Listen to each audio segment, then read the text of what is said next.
안녕하세요. 생방송뷰 네, 김예솔입니다. 안녕하십니까, 이충은입니다. 네, 저희가 밖으로 나왔는데 오늘 비가 내리고 있어요. 네, 살짝 내리는데 시원하고 좋네요. 네, 시원합니다. 네. 자, 오늘 생방송부터 시원한 소식부터 먼저 전해드리죠. 네, 정읍의 내장산 맘센터가요 다음 달까지 우리 마을 엄마 학교를 운영한다고 합니다. 네, 이 아이를 둔 엄마와 또 직장을 그만둔 여성들이 육아교실, 감정 코치, 또 마을 만들기 등을 교육받는다고 하네요. 네, 저출산 문제도 돕고 또 여성들의 사회 활동을 돕기 위해서 마련한 프로그램이라고 하는데요. 네. 엄마들이 공부를 하는 동안 아이들을 돌봐준다고 합니다. 참 그런 것 같아요. 그 가정에 엄마가 행복해야 그 가족이 행복하고 또 그 마을이 행복해지는 것 같습니다. 맞습니다. 네, 생방송뷰 먼저 별난 그대부터 찾아가 보겠습니다. 네, 오늘 별난 그대에서는요 정말 특이한 장기를 가진 분을 만나본다고 합니다. 네, 바로 이 중심 잡기의 달인인데요. 한번 이마 위에 올린 물건은 절대 떨어뜨리지 않는 분이라고 해요. 오, 네, 그래요. 대단하죠. 네, 이 중심 잡기는 감각도 감각인데요. 정말 그 집중력이 중요한 거거든요. 그렇죠. 옛말에 그런 말이 있잖아요. 네. 호랑이 굴에 들어가도 집중하면 산다.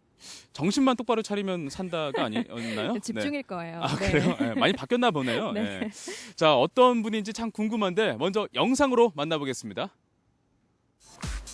이마에 접착제라도 발랐나? 떨어질 줄 모르는 물건들. 유튜브에서 엄청난 조회수를 올리고 있는 남자. 전주에 있다?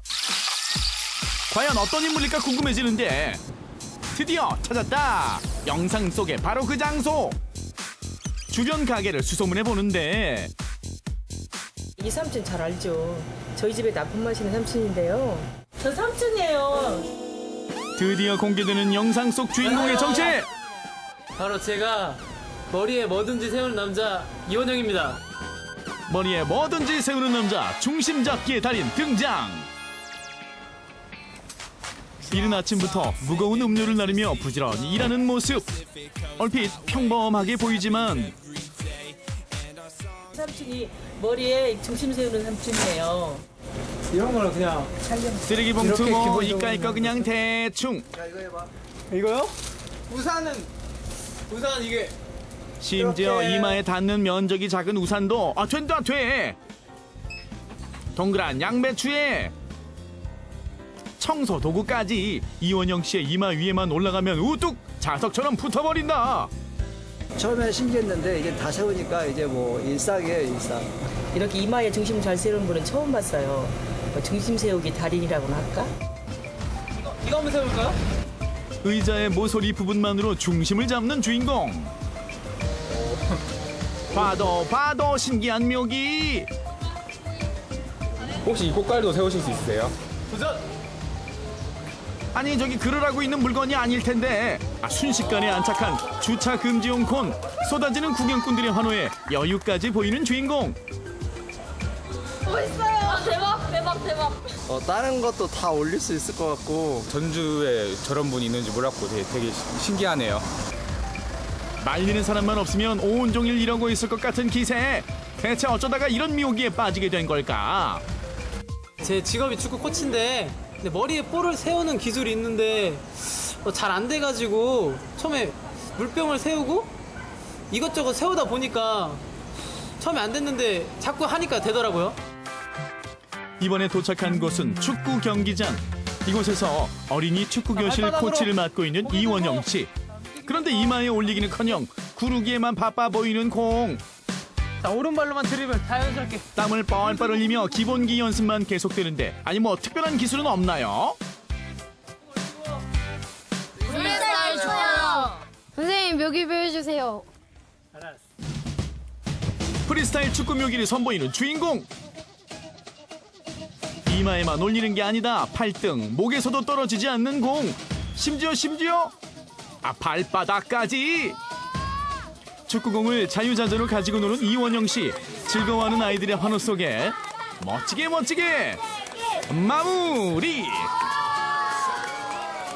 이런 거 손으로 해도 못할 것 같아요. 진짜 신기하고 또 보고 싶어요. 하루 1시간 이상 꾸준한 연습을 통해 완성된 기술들.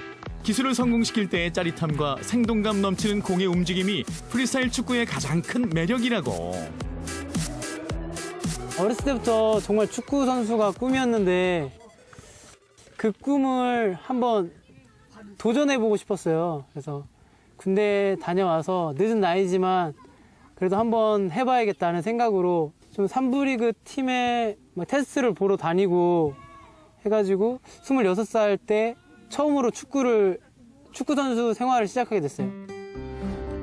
선수 생활을 시작했지만 부푼 기대도 잠시 부모님의 반대와 잦은 부상으로 포기할 수밖에 없었던 선수로서의 꿈. 하지만 축구에 대한 열정만큼은 식을 줄을 몰랐다. 축구 선수에 대한 꿈은 내가 여기까지지만 축구에 관한 다른 일을 할 수 있을까? 그런 생각을 하다가 이거라면 내가 하기만 한다면은 열심히만 한다면은 축구 프리스타일러가 될 수 있을 것 같다. 그런 꿈을 가지고 시작했던 것 같아요. 축구경 묘기를 통해 예술을 표현하는 프리스타일러. 이원영 씨에게 프리스타일 축구란 단순한 묘기가 아닌 새로운 삶을 선물해준 희망이자 삶을 지치지 않게 만들어주는 활력소다. 일과를 마치고 돌아온 아파트. 망설임 없이 계단을 오르기 시작하는데 아이고 대체 몇 층까지 올라가는 건지. 10층이요. 아니 이렇게 매일 걸어서 올라가시는 거예요? 걸어 다닌 지 한 4개월 정도 됐어요. 그런데요, 따로 운동할 시간이 없어서 그냥 하체 운동할 겸 걸어 다니고 있어요. 운동으로 단련된 튼튼한 다리.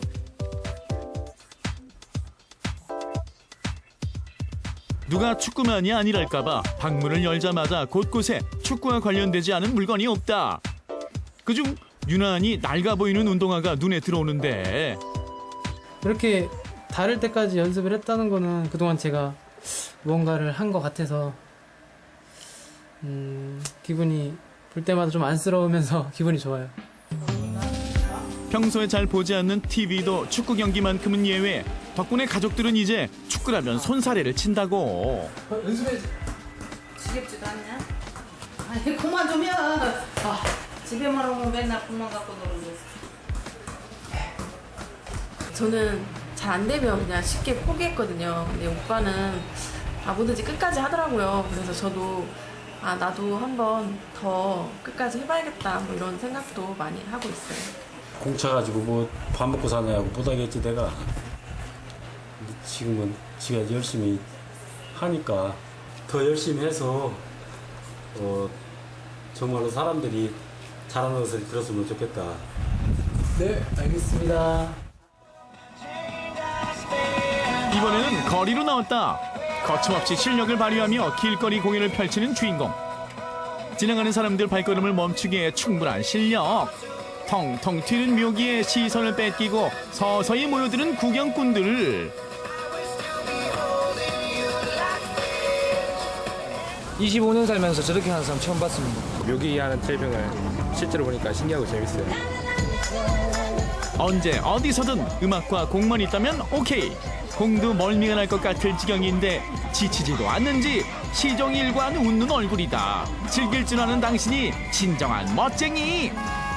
사람들이 많이 지켜봐 주시고 구경해 주시는 게 저는 감사하고요. 저는 그 사람들에게 또 이제 즐거움을 줄 수 있다는 거에 또 보람을 느끼고 있어요. 일과를 마무리하고도 다시 시작되는 연습. 어두운 저녁 가로등 아래에서 한참 동안의 시간을 보낸다. 결코 쉽지 않은 프리스타일러의 길. 프리스타일 축구를 하면서 깨달은 게 하나 있다면은 하면 되고 안 하면 안 된다. 지금은 잘 안 돼도 꾸준히 하다 보면은 정말 되니까 참고 이겨내라고 정말 그런 메시지를 전하는 사람들에게 꿈과 희망을 전해주는 사람이 되고 싶어요. 축구를 향한 열정을 잃지 않았기에 자신이 사랑하는 일을 찾을 수 있었던 이원영 씨. 불가능할 거라고 생각했던 일들을 해나가면서 하나둘 되찾게 된 용기와 자신감. 더 즐겁고 희망 가득한 내일을 위해 오늘도 그의 도전은 계속된다.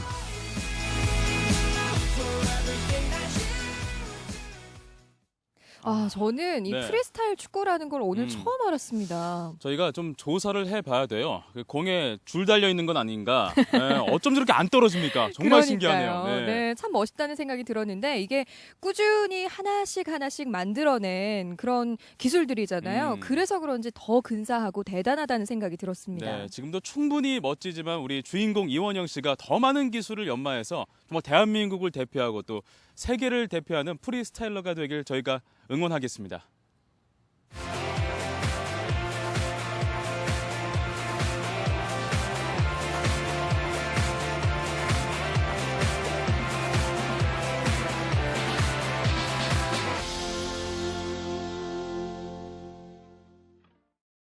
네, 우리가 위급 상황일 때 누르는 번호가 있어요. 있죠. 네. 범죄가 발생했을 때는 112, 화재가 발생했을 때는 119 이런 번호들이 딱 떠오르잖아요. 공부를 굉장히 열심히 했는데요. 네. 기본이죠. 네. 117이라는 번호 혹시 아십니까? 117은 제가 아직 공부를 처음 덜 들어봤죠. 했는데요. 네. 거기까지는 아직 공부를 안 하셨군요. 네. 이 학교 폭력이 발생했을 때 누르는 번호입니다. 네, 사회적으로 이 학교 폭력이 문제가 됐을 때 생긴 번호라고 해요. 요즘에는 그런 문제를 담당하는 전담 경찰관들을 학교마다 배치한다고 들었는데요. 네. 요즘에는요, 학생들이 자발적으로 동아리를 조직해서 이런 문제를 예방한다고 합니다. 참 이 학생들이 스스로 본인의 문제를 해결하려고 노력한다는 게 참 기특하네요. 네, 그렇습니다. 이 기특한 학생들을 간식맨이 찾아갔다고 하는데요. 오늘은 학교가 아니라 경찰서로 찾아갔다고 합니다. 어찌 된 일인지 간식맨을 불러서 확인해 보시죠. 간식맨 나와주세요.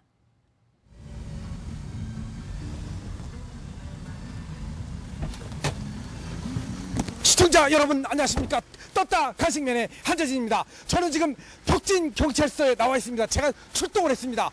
근데 말이죠, 제가 이곳에 왜 왔을까요? 제가 잘못한 것도 없는데 저는 지금 무섭습니다. 저를 누가 부르셨나요? 네. 간식맨님, 네. 불렀습니다. 잠깐만요. 예, 안녕하세요. 안녕하세요. 네, 안녕하세요. 아니 제가 지금 이 경찰서로 출동을 했는데 잘못한 게 없는데 저를 왜 부르셨습니까? 예, 오늘은요, 그 전북여고 동아리 학생들이 지금 경찰서에 와서 여러 가지 체험 활동을 하고 있습니다. 이 친구들 좀 응원을 해주려고 간식맨님 부르게 되었습니다. 네, 응원을 하기 위해서. 예. 근데 그 학생들이 지금 어떤 교육을 받고 있습니까? 예, 이 친구들은 그 학교에서 그 학교폭력 관련해서 동아리 활동을 하고 있는 친구들인데요. 오늘은 특별히 덕진경찰서에서 시행하는 그 두바퀴 교실에 참여하고 있습니다. 그래서 좀 여러 가지 체험 활동을 하고 있어서요. 이게 간식 요청하게 됐습니다. 그렇군요. 잘하셨습니다. 저는 제가 무슨 뭐 큰 죄를 진 줄 알고 깜짝 놀랐습니다. 저를 불러주시길래. 자, 그러면 그 학생들 어디 있습니까? 지금 경찰서에서 한창 체험 활동 중에 있습니다. 그렇군요. 그러면 저랑 같이 한번. 예. 같이 가보시죠. 네, 가볼까요?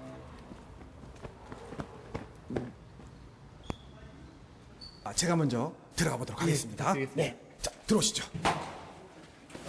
여러분, 안녕하세요. 네, 반갑습니다. 저희는 생방송 뷰에서 나왔고요. 지금 굉장히 진지한 교육을 받고 계신데, 잠시만요. 그 경찰은 아닌 듯 싶은데 경찰복을 입고 지금 뭐 하고 계신 거예요? 저희는 전북여고 경찰 동아리 PBMA라고 하는데요. 네네. 저는 전주 덕진경찰서에서 진행하는 두바퀴 체험 교실이라는 거를 하러 왔습니다. 어떤 교육을 받으셨나요, 구체적으로? 이제 112 상황실에 가서 만약에 직접 이제 신고가 들어오면은 어떻게 처리되는 과정을 살펴보았어요. 그렇군요. 도움이 많이 됐나요? 네. 그렇군요.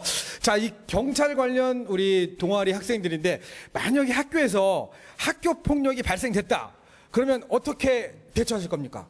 우선 학교에서 아직까지 학교 폭력을 직접 목격한 적이 없는데요. 네. 만약 직접 목격한다면 그 친구 얘기도 직접 들어주고 밥도 같이 먹어주면서 이제 담당 경찰관에게 연계를 해주어서 이제 학교 폭력이 없는 학교를 만들려고 최대한 노력을 할 것입니다. 그렇군요. 따뜻한 마음씨가 확 느껴집니다, 지금. 자, 혹시 우리 학생 중에서 경찰이 꿈인 학생 있나요? 여기 두 친구, 굉장히 든든합니다. 앞으로 어떤 경찰관이 되고 싶습니까? 네, 경찰이란 직업이 국민의 안전과 네. 재산을 지키는 일이기 때문에 그에 알맞게 듬직한 경찰이 되어서 국민의 생활을 지켜주는 경찰이 되고 싶습니다.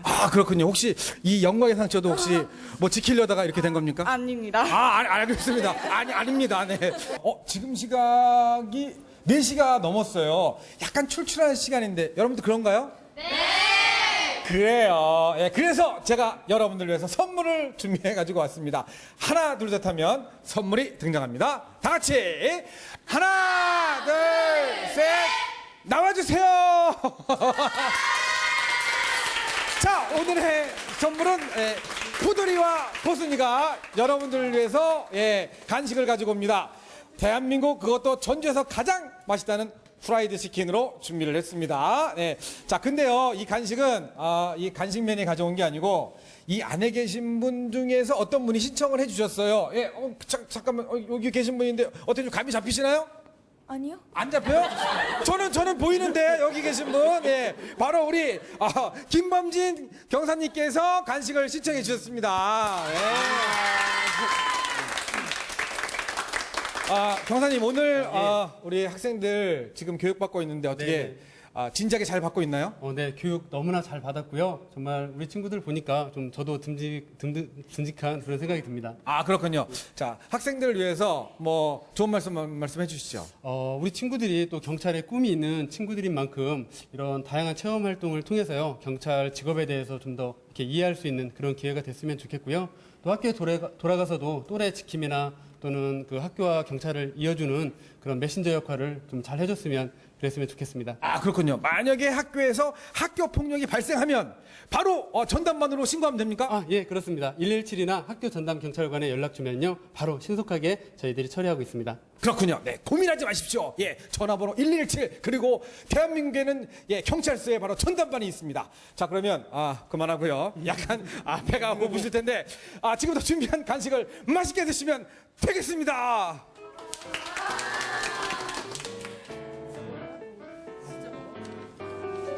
맛있는 간식, 특별한 간식, 행복한 네, 전라북도 곳곳을 찾아다니며 간식으로 여러분께 추억을 드리는 떴다 간식맨. 자, 신청하실 분들은요, 지금 전화번호 나가고 있습니다. 이쪽으로 전화 주시면 언제든지 달려가도록 하겠습니다. 저는 다음 주에 찾아뵙겠습니다.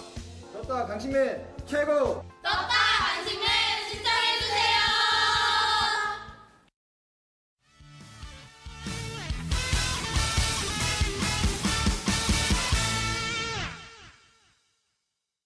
네, 본격적인 휴가철을 맞이해서 전라북도를 찾는 관광객들이 정말 많습니다. 네, 지난해 500만 명의 관광객들이 찾아온 전주 한옥마을은요, 네. 이제는 평일에도 관광객들로 발 디딜 틈이 없다고 합니다. 네, 우리 지역에 오는 손님들이 많다는 건 참 긍정적인 소식인데요. 그렇죠? 일부 관광객들은 이 숙박 시설에 대한 불만을 토로하고 있다고 합니다. 과연 무엇이 문제일까요? 저희가 취재했습니다. 함께 보시죠.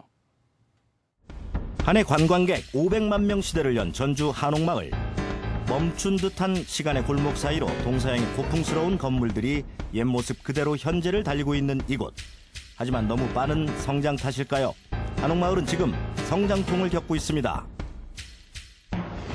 호텔에서 자는 것도 괜찮은 것 같긴 한데 한옥마을에 왔으니까 한옥마을에서 이렇게 자는 것도 숙박을 해보는 것도 괜찮을 것 같아요. 이제 아무래도 외국인이 있으니까 좀 편한 곳으로, 외국 사람이 쓰기에 좀 편한 곳으로, 침대도 있고 매트리스도 있고 이런 곳, 그런 곳을 많이 봤어요. 그냥 인터넷 검색해서요. 유명하고 깨끗하고, 그러니까 애기 지금 5살짜리 애랑 같이 왔는데 한옥마을도 좀 보여주고 기왕이면 한옥집에서 좀 재워주고 싶어서요. 여행의 필수 조건 중 하나인 숙박. 여러분은 어떤 기준으로 결정하십니까? 현재 전주 한옥마을엔 한옥 체험업과 외국인 관광 도시 민박업으로 나뉘어 총 170여 곳이 등록되어 관광객들을 맞이하고 있습니다. 한옥으로 되어 있는 전통 기와 형태의 한옥, 그다음에 체험 프로그램 운영할 수 있는 것, 그건 한옥 체험업이에요. 한옥 체험업, 그다음에 외국인 관광 도시 민박업이 있어요. 여기는 외국인들을 위해서 우리의 생활 문화를 보여줄 수 있는 그런 숙박시설. 그 두 가지가 한옥마을에 들어설 수 있는 숙박시설이에요. 도시형 민박이 불법이에요. 그 자체가 원래. 그러니까 저희 단속하면 다 벌금 때려야 돼요. 더군다나 도시형 민박에 대한 법적 근거가 없기 때문에 원래 있던 집을 많이 개조했습니다. 다 건축법 위반입니다. 관광진흥법 제3조에 따라 관리되고 있는 전주 한옥마을. 하지만 일반 숙박시설로 분류되어 있지 않기 때문에 법의 사각지대에 놓여 있습니다. 원칙적으로 숙박 업종이 있는데 이제 포괄적인 측면에서 그 숙박 행위를 한다면은 이제 숙박업으로 분류를 할 수 있으나 한옥지구 같은 경우는 이제 그 특수성이 있는 지역이기 때문에 이제 한옥 체험업이라는 게 있어서 한옥 체험을 하러 오는 그 숙박객으로 분류가 돼서 이제 한옥 체험업에 준하는 이제 관리가 돼야 됩니다. 관광진흥법에서는 관광진흥 관련한 시설만 해요. 법에 의해서 한옥마을이 관리되질 않아요. 여긴 관광지가 아니에요, 한옥마을은. 관광지로 지정이 되어 있는 곳이 아니에요. 그냥 마을이에요. 그냥 한옥마을. 네, 마을에 그냥 명소화됐을 뿐이에요. 한 해 500만 명이 다녀간 이곳 한옥마을이 법에 의해 관리가 되지 않고 있다는 말, 여러분은 이해되십니까? 이런 현실 속에서 미신고 업소에 대한 피해가 발생하는 건 어쩌면 당연한 일인지 모르겠습니다. 인터넷상에 있는 사진하고 실제로 왔었을 때하고 좀 많이 다르다. 그래서 굉장히 좀 불편하다. 인터넷과 SNS를 통해 한옥마을 숙박에 대한 여러 불만 사항이 제기되고 있는 실정. 그중 한 곳을 확인하기 위해 제작진이 직접 방문했습니다. 화장실은 공용이에요, 화장실은. 요새 에어컨 있는 집 드물어. 다 안 틀어 있어도. 저녁 때 되면 추워서 이불도 없는 데니까 여기도 근데 100% 환불은 안 해줘. 환불은 안 해도 각서를 써야 돼. 환불은 절대 안 해간다. 전주시에서 그렇게 유도를 해서 시작을 한 것이 지금 현재 270여 군데가 됐는데 이게 많이 이렇게 형성이 되다 보니까 미신고에서 질 나쁜 그런 숙박을 하게 된 원인이 됐죠. 공중위생법상의 미신고 숙박업소에 대해서는 구청에서 고발 조치를 할 수가 있죠. 그 인허가를 안 맡았을 때에 대해서 처분 조항이 있어요. 근데 한옥 체험업이나 도시 민박업 같은 경우에는 그 관광진흥법인데 관광진흥법에는 그 무신고로 했었을 때 거기에 대한 처벌 조항이 없기 때문에 공중위생법에 의해 관리 감독을 받고 있는 일반 숙박업소들이 최근 목소리를 높이고 있습니다. 한옥마을 내 숙소가 부족하다는 이유로 미신고 업소를 눈감아주고 있는 전주시 태도에 불만을 품었기 때문입니다. 한옥 체험을 하신 건 거기에서 자고 가고 한옥도 보고 한옥마을 관광을 위해서 우리 숙박한 사람들도 업을 하신 분들도 허가를 내선 사람도 다 이해를 했는데 지금은 그 한옥마을이 번창하다 보니까 완전히 상업화됐다 이거야. 상업화. 그래서 한옥뿐이 아닌 양옥집 또 일종의 건축을 해가지고 계속 영업을 하고 있으니 이게 앞으로 어떻게 될지 참 난감합니다. 최근 한 언론의 보도에 따르면 전주시는 한옥마을 내 숙박시설 양성화를 추진할 예정이라고 합니다. 하지만 제작진의 취재 결과 이마저도 명확한 답을 내놓지 못하고 있습니다. 무분별한 허가 신청으로 인해 한옥 체험업이라는 취지에 걸맞는 숙박업소가 아닌 신축이 난무한 상황인데요. 이에 따른 피해는 비단 관광객뿐만은 아니었습니다. 숙박업체가 모자라다고 해서 숙박업체에 늘린다고 하니까 정확한 실체를 알고 그렇게 말을 하는지, 그러니까 나와서 평일에 얼마나 예약이 차고 얼마나 조사가 있고 그렇게 해서 시에서 말을 그렇게 하면 이해를 하겠어요. 1순위 숙박업체의 고민은 평일에 너무 안 찬다예요. 주말만 차는데 결국에는 시에서는 숙박업체 늘리겠다. 그러면 원래 숙박업체나 민박업체나 다 죽으라는 뜻이죠. 미신고 업소뿐 아니라 신고된 업소에 대한 관리 감독도 제대로 이루어지지 않는 전주 한옥마을. 상황이 이렇다 보니 안전에 대한 불안감도 숙박업소를 이용하는 관광객이 감수해야 할 몫이 되어버렸습니다. 불법인지 합법인지 모르겠지만 어쨌든 개조를 해서 이렇게 만들어진 부분들이 있고, 그래서 구조 자체가 좀 복잡해서 그 비상탈출구 안내가 제대로 안 돼 있다는 느낌은 받았고요. 기본적으로 안내가 돼 있다고 하더라도 내부 구조 자체가 복잡하기 때문에 그게 좀 찾기가 힘들었어요. 그리고 합판으로 벽이 되어 있거나 그런 부분이 있어서 화재에 좀 취약하지 않을까. 네, 워낙 요즘 블로거들이 너무 많아서 이렇게 좋게 사진도 찍고 평가도 좋게 했는데 막상 갔을 때는 좀 그렇지 않다라는 평이 조금 있었던 것 같아요. 그런 부분을 좀 조심해야 되지 않을까. 미신고에 대한 분들은 어쩔 수 없이 그 사각지대에 놓여 있는 것이죠. 그러니까 거기도 허가 대상이 된 숙박업이나 똑같이 좀 관리를 해주면 어차피 뭐 같이 가야 할 사람 아니냐 그거죠. 그러니까 그거는 우리가 요구하는 것은 전주시에서 똑같이 좀 이끌어 갖춰라. 관광 호텔이라든가 일반 그 숙박 시설은 소방법에 적용을 받는데 그게 적용을 안 받는다는 거죠. 그렇다면 이제 그렇기 때문에 관련 법규에 그 구속력 어떻게 하려면은 그런 관련 법들에 대한 적용이 하고 법을 법제화해야 돼요. 그러지 않으면 어떤 이야기를 하더라도 저희가 답을 못 내요. 도시형 민박을 합법화시키는 걸 지금 계속 추진하고 밀어붙이고 있는데 국회 예산이 아니라 입법정책처에서 거절했어요. 안 된다. 그래서 지금 실행을 계속 하고 있는 과정이고요. 그 과정에서 약간 묵인하면서 넘어가고 있는 게 있는 거죠. 한옥마을을 정화하고 또 자율적으로 발전할 수 있는 그런 민간 기구를 적극적으로 독려하고 그렇게 해서 그런 노력들이 현재 발생하고 있는 한옥마을의 여러 가지 불편함, 또 컴플레인 이런 것들을 좀 잘 극복하는 식으로를 한 축으로 해가야 되는 게 아니냐. 500만 시대를 넘어 1000만 명 시대를 바라보고 있는 전주 한옥마을. 다시 찾고 싶은 관광 명소로 기억되기 위해선 늦었지만 지금이라도 관련법 제정이 절실한 상황입니다.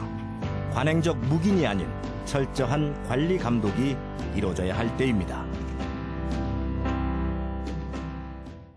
네, 현재 한옥마을 내에서는요. 네. 한옥 체험업 또는 외국인 관광 도시 민박업으로 신고만 하면 숙박을 할 수 있다고 합니다. 네, 하지만 이 제대로 단속하고 또 관리할 수 있는 법이 없기 때문에 일부 미신고 숙박업소를 이용한 관광객들의 불만이 참 많이 나오고 있는 실정입니다. 네. 그런데 이렇게 미신고 숙박업소뿐만 아니라요. 신고가 돼 있는 숙박업소들 중에서도 기본적인 편의시설이 제대로 갖춰 있지 않은 곳이 일부 있다고 하네요. 네, 참 앞으로도 오랫동안 사랑받아야 하는 우리 지역 아니겠습니까? 네. 이 관광객들의 이런 사랑을 받기 위해서는 이 숙박업소에 대한 전반적인 관리 감독이 꼭 필요해 보입니다.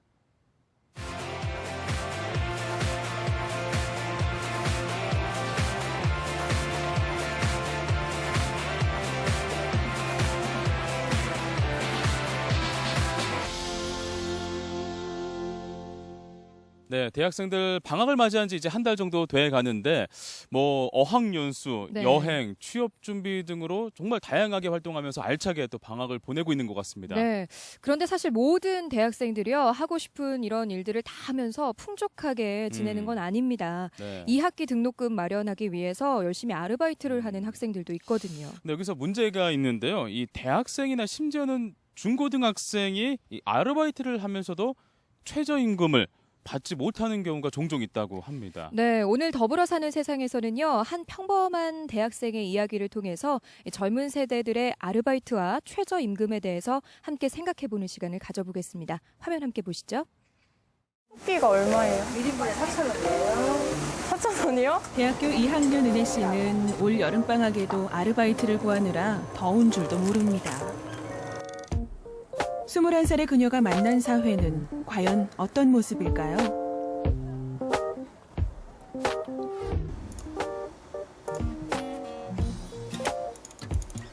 은혜 씨, 아침부터 인터넷으로 뭔가를 찾고 있는데요. 한 이틀 전에 그 알바 통해서 이력서를 보냈는데요. 그 아르바이트 그거 보고 연락드리는데요. 아, 네, 알겠습니다.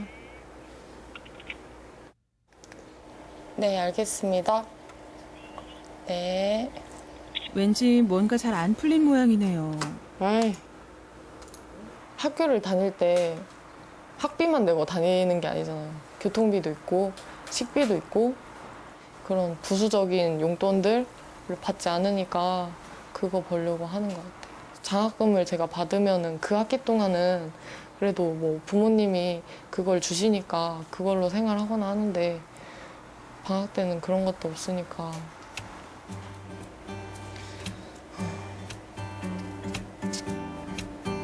대학에서 미술을 전공하는 은혜 씨는 앞으로 영화 현장에서 일하는 게 희망이지만 그 일 역시 막막합니다. 영화를 제작하는 걸 배우는 과정인데 미술 쪽에도 분야가 여러 가지 있잖아요.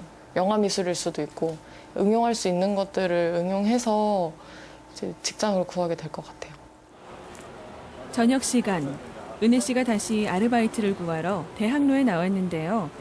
그녀에게 사실 아르바이트의 경험은 그리 썩 좋은 편은 아닙니다. 아르바이트를 이제 사이트에서 봐서 갔었는데 사이트에서는 그 월급으로 150만 원을 그 주 6일 해가지고 주기로 했었는데 가서 이제 면접을 할 때 갑자기 60만 원이라고 말씀하시는 거예요. 그래서 그 자리에서 뭐 따지지도 못하고 애초에 제시했던 급여는 고사하고 최저임금도 받지 못했던 경험도 있습니다. 사회에 첫 발을 내디딘 은혜 씨에게 그때의 경험은 오래도록 절망과 쓰디쓴 기억으로 남게 됐죠. 말 그대로 최저임금은 최저임금이잖아요. 근데 다 모든 거의 구직하는 데가 최저임금이에요. 그러니까 최저로만 줘요, 임금을. 이게 사람이 생활하기 위해서 가장 최저로 챙겨줘야 될 거니까. 근데 모든 사람이 다 그런 식으로만 운용이 되면은 다 최저급 생활만 해야 되는 거잖아요. 그게 아쉬운 것 같아요. 더불어 사는 세상 제작진은 은혜 씨와 간단한 실험을 했습니다. 이름하여 최저임금으로 반나절 생활하기. 아, 이걸로 밥도 먹고 다 해야 되는 거예요? 네. 헐. 5,210원이요. 최저임금. 버스까지 또 타면은 아마 갔다가 집에 못 올 수도 있겠네. 2014년 최저임금 5,210원. 과연 은혜 씨는 이 돈을 어떻게 쓸 수 있을까요? 친구들과의 약속 장소까지 버스로 이동하는데 벌써 1,200원을 사용했습니다. 21살 한창 호기심도 많고 멋부리고 싶을 나이. 하지만 은혜 씨 같은 보통 대학생들에겐 옷 한 벌 사는 것도 쉽지 않은 일입니다. 6,000원도 되게 싼 옷인 것 같은데 천차만별이겠죠, 아마? 근데 저는 보통 되게 그 빈티지 그런 데 가서 좀 싸게 괜찮은 옷들 사는 편이라서.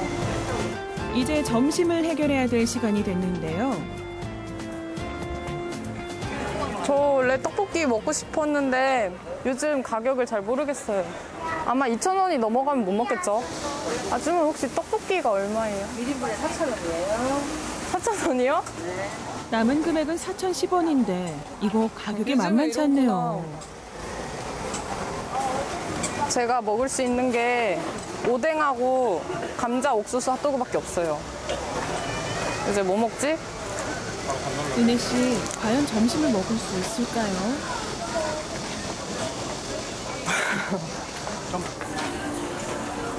결국 은혜 씨가 선택한 곳은 편의점. 아, 50원이 애매하네. 은혜 씨가 고른 메뉴는 저렴하고 간편하게 먹을 수 있는 컵라면.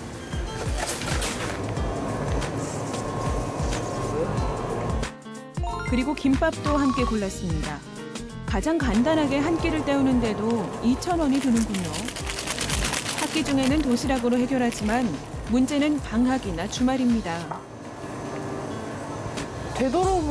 되도록이면 안 그러고 싶은데 같은 떡볶이나 같은 라면이어도 그런 식당에서 파는 거는 훨씬 비싸게 받고 뭐 4,000원, 5,000원 하니까 여기는 거의 1,000원, 2,000원 다니니까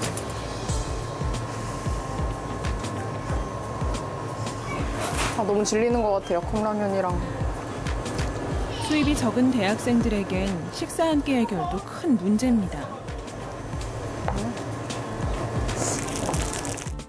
이게 최저임금인데 내가 이걸로 오늘 살아야 돼 이렇게 생각하니까 진짜 약간 좀 답답한?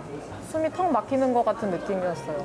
버스 비용도 다 계산하고 타고 또 내려서 뭐 먹지? 배는 고픈데 뭘 먹어야겠는데 이렇게 먹고 싶은 걸 고르는 게 아니고 내가 먹을 수 있는 걸 찾다 보니까 편의점에 저렴한 것들 먹게 되고. 너 뭐 버스는 어떻게 탔어? 오는 10월에 은혜 씨와 함께 전시회를 준비하는 친구들이 한자리에 모였습니다. 자, 또 음료를 주문할 차례인데요. 커피를 마지막으로 5,210원을 거의 사용한 은혜 씨. 쓰는 건 순식간이지만 버는 건 쉽지 않다는 걸 20살 은혜 씨도 잘 압니다. 알바하는 친구들이 되게 부러워요. 아, 쟤네는 진짜 맘 놓고 그래도 커피 한 잔은 내가 벌었으니까 먹을 수 있구나 이러는데 그런 거 보면 또 부럽다가도 걔네들 일하는 거 보고 돈 그만큼 일해서 이만큼 버는 거 보면은 안쓰럽죠.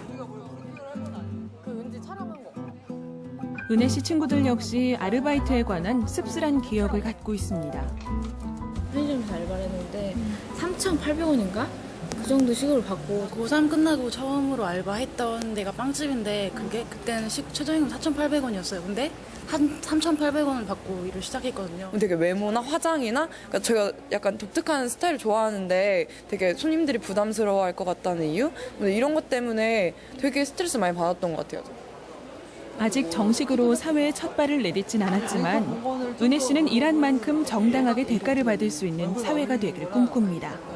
다 같이 잘 살기 위해서니까 차별 없이 다 진짜 사람 대우해줄 수 있는 그런 임금도 그렇고 어떤 일을 하든지 다 힘들고 다 필요한 건 맞잖아요.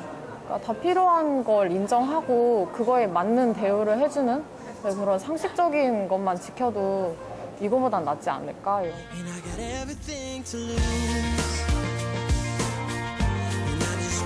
은혜 씨가 꿈꾸는 세계는 호기심으로 가득하지만 한 발자국 앞을 내다볼 수 없는 곳이기도 합니다. 위태로운 난간에 서 있는 듯 불안한 이 땅의 20대에게 우리 사회는 어떤 울타리가 돼줄 수 있을까요?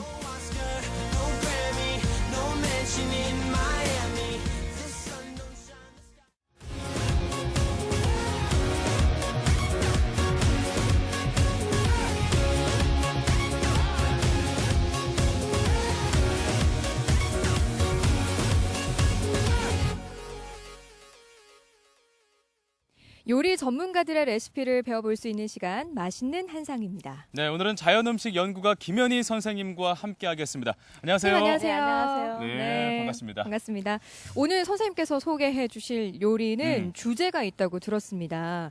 바로 정성이 담긴 여름 보양식이라고 하는데 어떤 요리 소개해 주시려고요? 네, 요즘 농촌에 가면 흔히 만날 수 있는 제철 채소 호박과 가지가 있습니다. 그렇죠. 예. 네. 오늘은 호박잎과 가지잎을 이용해서 고소한 전을 만들어 보았고요. 예. 예. 여름철 시원한 보양식 초계탕. 예, 이 초계탕에 쫄깃한 버섯과 오리쌀로 만든 쌀국수를 넣어서 만들어 보았습니다. 보통 이 호박잎은 쪄서 쌈으로 좀 많이 먹잖아요, 일반적으로. 네, 네. 전을 또 만든다고요. 또 가진잎 전도 전 처음 들어봤습니다. 굉장히 맛있을 것 같고 저도요. 궁금합니다. 네. 네. 그리고 초계탕은 사실 여름철에 시원하게 먹는 보양식으로 많이 알려져 있는데 네. 여기에 버섯을 넣는다고 하니까 왠지 영양이 2배가 될 것 같아요. 자, 김현희 선생님의 호박잎, 가진잎 전과 쌀국수 버섯 초계탕 레시피 지금 확인해 보시죠. 네, 호박잎, 가진잎 전부터 알아볼게요. 전부터, 네. 밀가루에 재료가 준비가 되어 있습니다. 밀가루에 향신즙하고 계란을 넣고요. 다시마 육수를 넣고 저어줍니다. 네. 이렇게 섞어주고요. 후추와 여기다 소금을 좀 넣습니다. 네. 그래서 간을 하고요. 버르네요. 예, 예. 몽어리가 있기 때문에 체에다 걸러주게 되면은 곱게 내려질 수 있고, 예, 그다음에 가지잎에다가 저기 찹쌀가루를 붙여주고요. 네. 예, 그러면은 전이 매끄럽게 잘 됩니다. 네. 자, 반죽물에다가 또 담가봤습니다. 꽃을 넣어서 기름 팬에다가 둘러주면 고소한 전이 되죠. 예, 만들어진 전을 노릇노릇하게. 깃발에도 넣어서 네. 돌돌 말아주면요 예쁜 전이 만들어집니다. 아, 저렇게 김밥처럼 저렇게 두르는군요. 저렇게 많은 저는 처음 봤어요. 네.